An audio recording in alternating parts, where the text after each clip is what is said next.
দেশে প্রতি বছর বজ্রপাতে মারা যায় ৩ থেকে ৩৫০ মানুষ। তবে বজ্রপাতে মৃত্যুহার কমাতে পারে সচেতনতা। আবহাওয়াবিদ ও গবেষকেরা বলছেন, বেশ কিছু সতর্কতামূলক পদক্ষেপে মৃত্যু কমানো সম্ভব অনেকাংশে। এই ঈদে জামা জুতো অ্যাক্সেসরিজের ডিসকাউন্ট।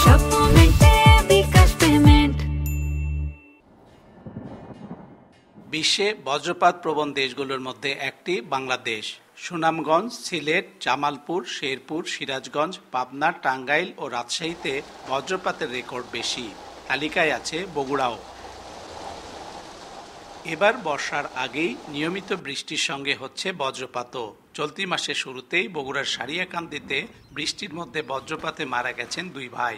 ধুনাটেও মৃত্যু হয়েছে আরও 2 জনের। এবছর জেলায় বজ্রপাতে মারা গেছে অন্তত 7 জন। তথ্য উপাত্ত থেকে দেখা যায়, বজ্রপাতে হতাহতের বেশিরভাগই কৃষক ও জেলে। আবহাওয়াবিদরা বলছেন, সতর্ক হলেই মৃত্যুর হার কমতে পারে 70 থেকে 90% পর্যন্ত।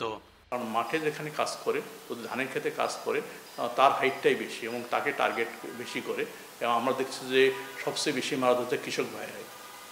এই জন্য কৃষক ভাইদের বলবো, যখন এই ধরনের আকাশে কালো মেঘ দেখবে, যেহেতু এই মেঘটা খুব স্বল্প সময় থাকে, আধা ঘন্টা থেকে সর্বোচ্চ 1 ঘন্টার মতো থাকে, এই সময় তারা মাঠে কাজ করবে না।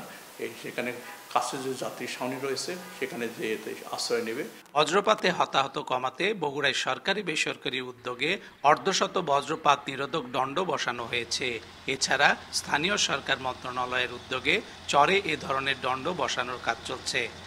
আমরা যে বজ্রপাত নিরোধক ডিভাইসটি স্থাপন করেছি, এটার এরিয়া হচ্ছে, যদি বসতি হয় তাহলে 1 কিলোমিটার পর্যন্ত, আর যদি খোলা মাঠে হয় তাহলে 1.5 থেকে 2 কিলোমিটার কাভারেজ দিয়ে থাকে। বিদেশি একটি প্রতিষ্ঠানের প্রতিবেদনে বলা হয়েছে, বাংলাদেশে বছরে প্রতি বর্গ কিলোমিটার এলাকায় বজ্রপাত হয় গড়ে 50টি। Hasibur Rahman, Independent News, Bogura.